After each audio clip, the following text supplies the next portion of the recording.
चलिए next question देखते हैं। देखिए नेक्स्ट क्वेश्चन क्या है। The Cartesian equation of a line x + 3/2 y - 4/-3 z + 1/7 find a vector equation for the line. अब इसकी वेक्टर इक्वेशन निकालनी है, बिल्कुल सिंपल तरीका होता है। This is x1 y1 z1। ये है, आप समझिए लाइन किस पॉइंट से पास हो रही है, -3 4 -1 से, और पैरेलल वेक्टर जो है उसके डायरेक्शन रेशो गिवन है 2i - 3j + 7k, या इस लाइन के डायरेक्शन रेशो गिवन है, ऐसा सोचिए। ये केवल कंसेप्ट बनाने के लिए दिया है। तो r वेक्टर इक्वल टू मैं क्या लिखूंगा, -3i + 4j - k plus lambda times of 2i - 3j plus of 7k। ऐसे ही वेक्टर दिए हो तो कार्टेशियन में कन्वर्ट कर सकते हो। जैसे अगर मैं बोलूं आपको वेक्टर दिए r vector equal to 2i + 4j - 5k plus lambda times of 2i - j - k, convert into Cartesian form. तो 1 सेकंड में लिखना x - 2/2 y - 4/-1 z + 5/-1। क्लियर है बात। तो वेक्टर से कार्टेशियन या कार्टेशियन से वेक्टर में आप बहुत इजीली जा सकते हैं, और कई बार ज़रूरत पड़ेगी क्योंकि हम जो फॉर्मूले पढ़ेंगे वो वेक्टर फॉर्म में आप कंफर्टेबली करते हैं। तो कार्टेशियन दिए तो वेक्टर में कन्वर्ट करें, वेक्टर दिए तो कार्टेशियन में कन्वर्ट करें, depend on question and requirement. चलिए एक और क्वेश्चन देखते हैं। देखिए क्या क्वेश्चन है। Show that the point A B and C, A B C के कोऑर्डिनेट दिए are collinear, find equation of the line in which they lie. एक सिंपल सा लॉजिक है, ध्यान रखिएगा। अब अगर ये इक्वेशन नहीं लिखी होती तो हम इसे वेक्टर से भी, केवल वेक्टर से कर सकते थे, एरिया ऑफ ट्राइंगल 0 से। या आप समझिए पहले क्वेश्चन, ये जैसे 3 पॉइंट दिए हैं, क्या क्या दिए हैं, ए के कोऑर्डिनेट दिए हैं, ए के कोऑर्डिनेट दिए हैं 2 3 -4, बी के कोऑर्डिनेट दिए हैं 1 -2 3, और सी के कोऑर्डिनेट दिए हैं 3 8 -11। और अब हमको क्या क्या करना है, नंबर 1 कि इसको कॉलिनियर प्रूव करना। अगर हम चाहें तो वेक्टर मेथड से ये चीज़ पढ़ चुके हैं, A B equal to lambda of A C कर सकते हैं, एरिया ऑफ ट्राइंगल से कर सकते हैं, 0 आएगा। अब अगर हमें स्ट्रेट लाइन से करना है तो भी हम कर सकते हैं। कैसे कि हम 2 पॉइंट से इक्वेशन निकालेंगे और थर्ड पॉइंट को सब्स्टिट्यूट करेंगे, सेटिस्फाई कर गया तो पॉइंट्स कॉलिनियर है, नहीं तो नॉन कॉलिनियर। यानी आप समझिए, आप कई सारे 3D में ऐसे पोर्शन को पढ़ोगे जो ऑलरेडी वेक्टर में आप कवर कर चुके हो। तो एक एंगल हुआ वेक्टर, एक एंगल हुआ 3D, यानी आप 3D से भी वही सारे कंसेप्ट को डेवलप कर सकते हो जो वेक्टर में आप ऑलरेडी डेवलप कर चुके हो। तो सबसे पहले हम इक्वेशन निकालते हैं, equation of line A B, right. A B की इक्वेशन निकालें, फिर सी का सोचेंगे। तो बोलिए क्या होगा, x - 2/1 - 2 - 1, y - 3/-2 - 3 -5, z + 4/3 + 4 7। ये हमारा आंसर हो गया, खत्म क्वेश्चन। पर अब थर्ड पॉइंट को वेरीफाई करना है कि ये पॉइंट उस लाइन का है कि नहीं। तो सिंपल, हम 3D के हिसाब से करें तो सी को पुट कर दें, अगर सेटिस्फाई कर गया तो पॉइंट्स कॉलिनियर होंगे, नहीं तो नॉन कॉलिनियर। तो रख दें। तो x की जगह रखा 3, तो 3 - 2, अभी पूरा लिख लेते हैं स्टेप। 8 - 3/-5, z -11 + 4/7, 1/-1, 5/-5, -7/7, -1 -1 तीनों सेम आ रहे हैं। Means points A, B and C are collinear. यानी आपने यहाँ स्ट्रेट लाइन की इक्वेशन में निकाली, साथ में ये भी प्रूव किया कि पॉइंट्स कॉलिनियर हैं। चलिए एक और क्वेश्चन देखते हैं, सिमिलर क्वेश्चन है बट उसमें क्या बोला देखते हैं। If the point A -1 3 2, B -4 2 -2 and C 5 5 lambda are collinear, find the value of lambda. अब अगर ये क्वेश्चन मान लो एग्जाम में आता तो आप इसको वेक्टर से भी कर सकते थे और 3D से भी कर सकते थे, एरिया ऑफ ट्राइंगल से कर सकते थे, कॉलिनियर की कंडीशन से कर सकते थे। बट अभी हम क्योंकि स्ट्रेट लाइन पढ़ रहे हैं तो अभी हम स्ट्रेट लाइन से करेंगे। क्या है, ये 3 पॉइंट दिए हैं, A -1 3 2, B -4 2 -2 and C 5 5 lambda. क्या करेंगे, सिंपल, पहले ए बी की इक्वेशन निकालें, इक्वेशन ऑफ ए बी की इक्वेशन में क्योंकि पॉइंट्स कॉलिनियर है तो ऑब्वियसली सी सेटिस्फाई करेगा, तो लैम्डा मिल जाएगा। तो आप देखिए आपको कई सारे एंगल्स मिलते हैं, वेक्टर और 3D दोनों की स्टडी बहुत अच्छे से करिए, फिर आप एग्जाम में जब क्वेश्चन आए तो अगर मेंशन ना हो तो आप चाहे 3D से करें चाहे वेक्टर से, कोई फर्क नहीं पड़ेगा, मैटर नहीं करती है बात। अब ए बी की इक्वेशन निकालें तो सबसे पहले बताइए क्या होगा, x + 1 अपॉन -3, देखिए ये हो गया -4 + 1 तो -3, y -3 अपॉन 2 - 3 -1, z -2 अपॉन -4। ये इक्वेशन ऑफ ए बी पूछी नहीं है, इक्वेशन पर पूछी होती तो ये लिख देते। अब आप थर्ड पॉइंट को सेटिस्फाई करवा दीजिए 5 को, तो 6 अपॉन -3, 5 - 3 अपॉन -1, z की जगह लैम्डा -2 अपॉन -4। देखिए ये कितना आया, -2, 5 - 3 2, ये भी -2 इक्वल टू लैम्डा -4 अपॉन -4। इन 2 पॉइंट्स को वेरीफाई करो, एक तो ये पता चल गया कि कॉलिनियर है क्योंकि ये दो तो इक्वल हैं, इसके इक्वल ये भी हो गया, तो -2 equal to lambda -4 upon -4, 8 equal to lambda -4 then lambda equal to 12। चलिए अब हम स्ट्रेट लाइन को आगे बढ़ाते हैं बेसिक पोर्शन के बाद और आते हैं angle between 2 straight line. Suppose 2 straight lines दी हुई हैं, उनके बीच का एंगल निकालना है। सपोज फर्स्ट लाइन की इक्वेशन है r vector equal to a1 plus lambda m1 vector, r vector equal to a2 plus lambda m2। अब मुझे वेक्टर के एंगल, स्ट्रेट लाइन का एंगल निकालना है, तो एक सिंपल सा लॉजिक है कि देखिए इस लाइन के पैरेलल, सपोज ये लाइन है जिसका जो फिक्स पॉइंट a1 से पास हो रही है और इसके पैरेलल वेक्टर है m1, ये लाइन है जो a2 से पास हो रही है और इसके पैरेलल वेक्टर है m2।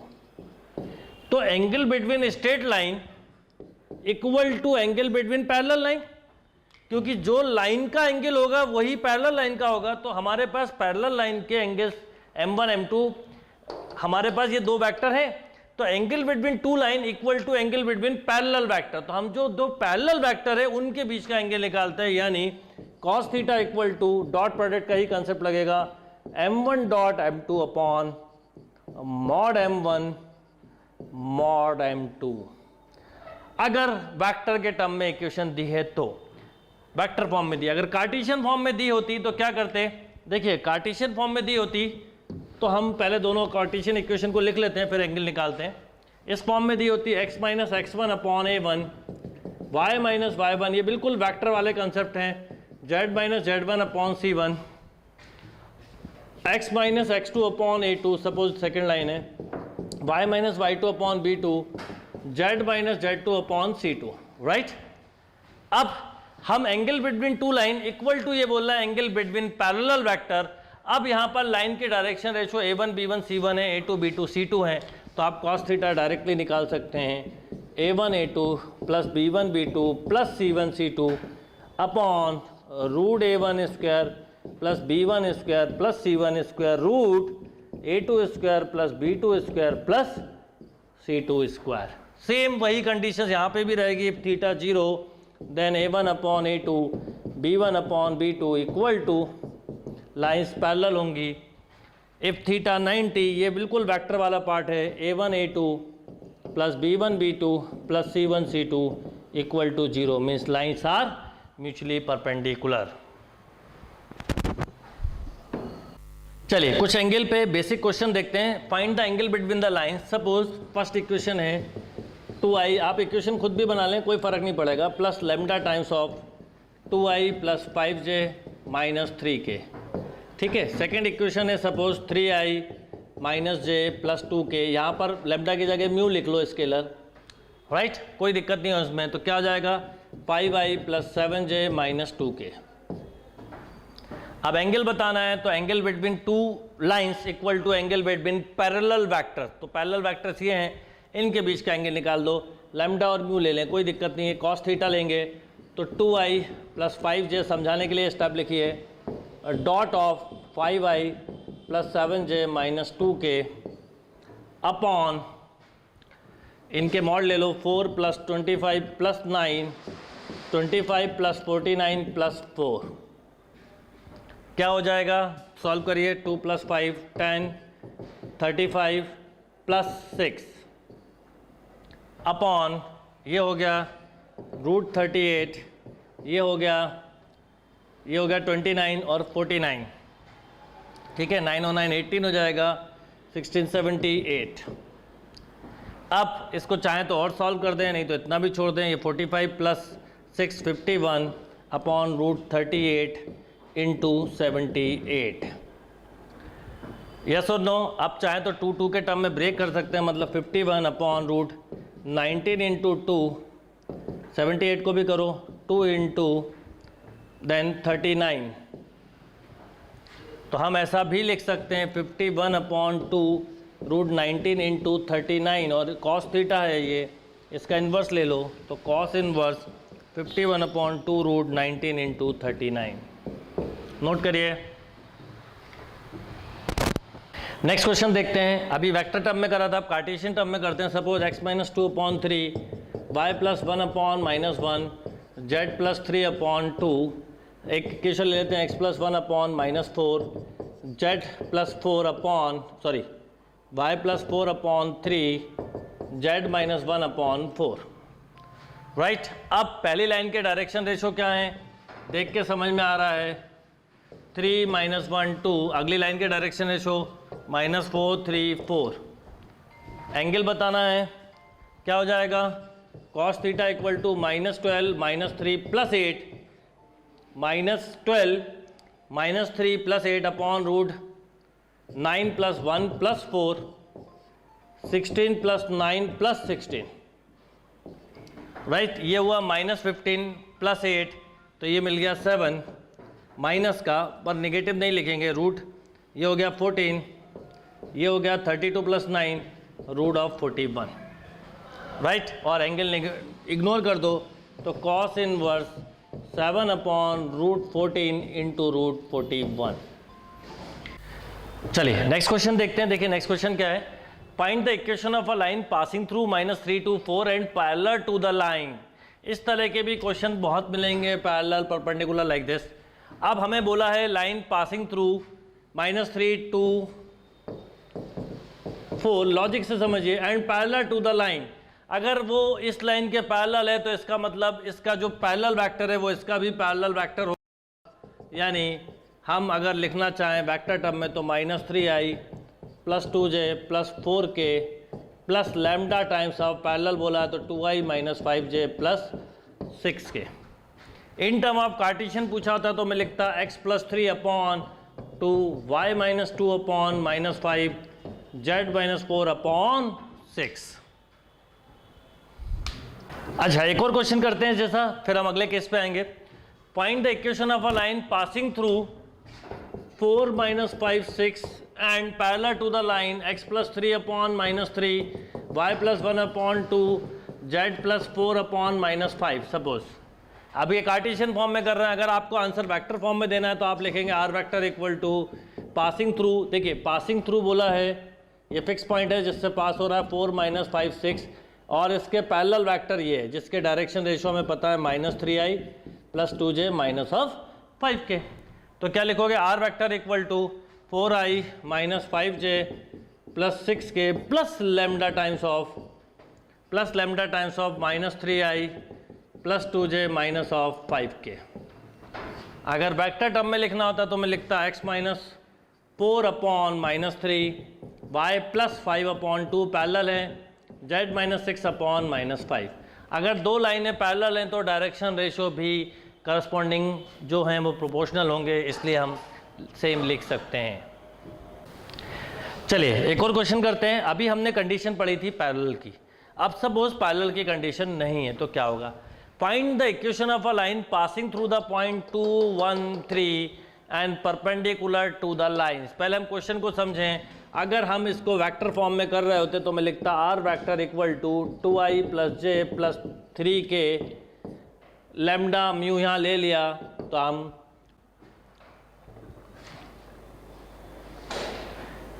p ले लेते हैं, इनटू क्या लिखते हैं, ai + bj + ck। यहाँ पर एक कांस्टेंट डाल दिया, राइट।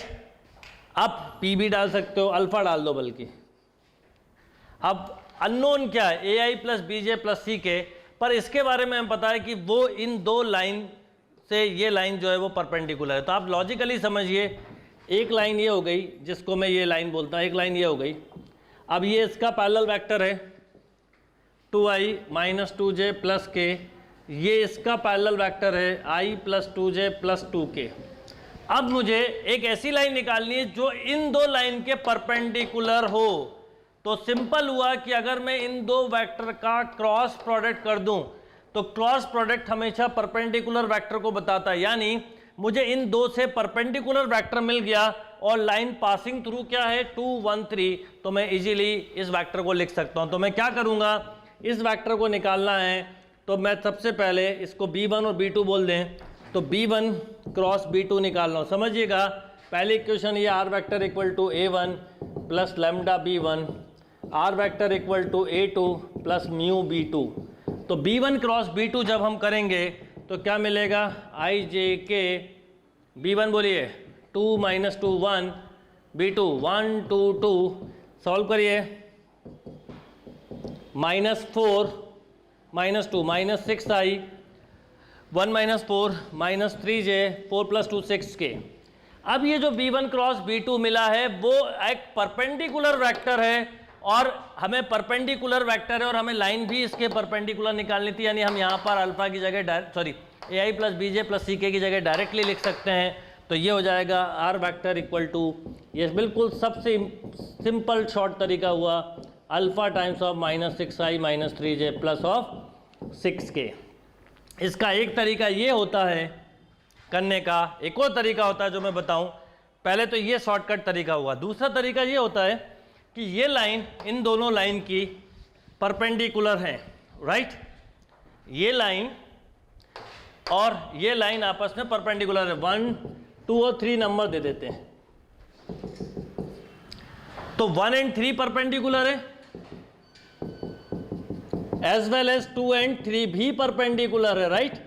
तो इसका और इसका डॉट प्रोडक्ट 0 होगा, तो आप बोलेंगे 2a minus 2b plus c equal to 0। Similarly a plus 2b plus 2c equal to 0। इसको क्रॉस मल्टीप्लाई से सॉल्व कर सकते हो, कंसेप्ट वही आएगा, minus 4 minus 2 minus 6, b upon लिखेंगे 1 माइनस 2 माइनस 3, c अपॉन लिखेंगे 4 प्लस 2 6, राइट। यानी हमें प्रोपोर्शन मिल गए कितने, माइनस 6 माइनस 3 प्लस 6।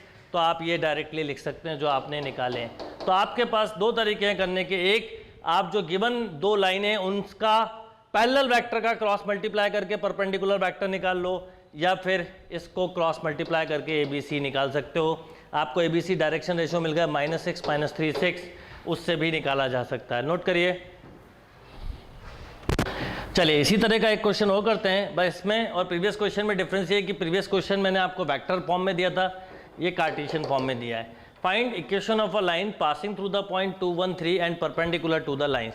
क्यों ना हम इसे भी वेक्टर फॉर्म बना लें। क्या होगी इसकी वेक्टर फॉर्म बोलिए, minus 3i minus 2j plus 3k plus lambda times of i plus 2j plus 3k, right. अगले वेक्टर की पैरेलल वेक्टर फॉर्म क्या होगी, minus 4i plus 0j plus 5k plus mu times of minus 3i plus 2j plus 5k। अब इसको हम compare करेंगे r equal to a1 plus lambda b1 से, इसको r equal to a2 plus lambda b2 से। अब मुझे एक ऐसी लाइन की इक्वेशन निकालनी है जो इन दो लाइन के परपेंडिकुलर हो, मतलब लाइक दिस। अब अगर परपेंडिकुलर बोला है तो ये जो b1 क्रॉस b2 जो निकालेंगे आप, ये डायरेक्टली हमें परपेंडिकुलर वेक्टर को ही बताता है। तो ये b1 हो गया, ये b2 हो गया, तो हम पहले b1 क्रॉस b2 निकाल लें। क्या होगा, i j k 1 2 3 minus 3 2 5, solve करिए, 10 minus 6 4i minus 9 minus 5 minus 14j 4 plus 6 2 plus 6 8k। ये मिला b1 क्रॉस b2 यानी परपेंडिकुलर वेक्टर। अब लाइन पास हो रही है 2 1 3 से और ये इसके पैरेलल वेक्टर आ गया, तो क्या हो जाएगा, अगर हमें वेक्टर टर्म में देना है तो r equal to 2i plus j plus 3k plus alpha times of 4i minus 14j plus 8k। Cartesian term में देना होता तो मैं लिखता x minus 2/4, y minus 1/-14, z minus 3/8। चलिए एक और क्वेश्चन देखते हैं। कई बार इस तरह के क्वेश्चन भी मिलते हैं। आपको 2 लाइंस दी होंगी और बोला होगा lines are mutually perpendicular, find the value of lambda, जो भी अननोन दिया है। अब जैसे यहाँ पर एक क्वेश्चन दिया हुआ है 1 minus x/3 7/-14/2 lambda z minus 3/2 और सेकेंड इक्वेशन दी है। आपको बोला है कि अगर ये परपेंडिकुलर हैं तो लैम्डा क्या होगा। इसमें एक बहुत इंपॉर्टेंट बात है, सबसे इम्पॉर्टेंट बात, कि जब भी कभी क्वेश्चन करें तो इसकी स्टैंडर्ड फॉर्म में x, y, z जो है वो हमेशा यूनिटी और पॉजिटिव होना चाहिए। तो इस केस अगर ये इस फॉर्म में है तो a1 a2 plus b1 b2 plus c1 c2 zero हो तो लाइंस म्यूचुअली परपेंडिकुलर होती हैं। अब अगर आप में से कोई भी, ये बहुत कॉमन प्रॉब्लम है, कोई भी कर सकता, 3 into 3 lambda 2 lambda into 1 plus 2 into 5 equal to 0, ये मिला 9 lambda plus 2 lambda plus 10 equal to 0, 11 lambda equal to -10, lambda equal to -10/11। आपको ऑप्शन ए मिलेगा ऐसा, बट ये गलत है। कभी भी स्ट्रेट लाइन से रिलेटेड कोई भी क्वेश्चन करें तो कार्टेशियन फॉर्म में कर रहे हैं तो x, y, z पॉजिटिव और यूनिटी होना चाहिए। अगर वेक्टर टर्म में कर रहे हैं तो r वेक्टर पॉजिटिव और यूनिटी होना चाहिए। ये बहुत इम्पॉर्टेंट नेसेसरी कंडीशन है। तो यहाँ पर अगर हम ध्यान दें तो पहले क्वेश्चन में जो दिया है 1 माइनस एक्स है तो मैं इसे लिखूंगा x माइनस 1/-3, ये चल सकता है। यहाँ से मैं 7 कॉमन लूँगा तो मैं लिखूंगा y माइनस 2/2 λ/7। यहाँ पर मैं लिखूंगा z माइनस 3/2। सिमिलरली यहाँ पर आए, ये देखिए यहाँ पर -1 तो -7 में अगर कॉमन लूँ तो x माइनस 1/-3 λ/7। अगला बिल्कुल ठीक है, y माइनस 1/1, यहाँ पर माइनस कॉमन लिया तो z माइनस 8/-5। जब इक्वेशन इस फॉर्म में हो जाए उसी केस में परपेंडिकुलर करिएगा। कॉम्पिटिटिव एग्जाम में अक्सर इस तरह से घुमा दिया जाता है, आपको वो बात समझनी पड़ेगी। अब मैं मल्टीप्लाई करूँ इन दोनों का तो minus minus plus 9 λ/7 plus 2 λ/7 -10 equal to 0। अब ये दोनों ही लैम्डा वाले हैं और एलसीएम सेम आएगा तो 11 λ/7 equal to 10 means 11 lambda equal to 70, तो lambda equal to 70/11। This is the right answer. तो अगर आपने ध्यान नहीं दिया तो बहुत कॉमन मिस्टेक है जो आप कर सकते हो।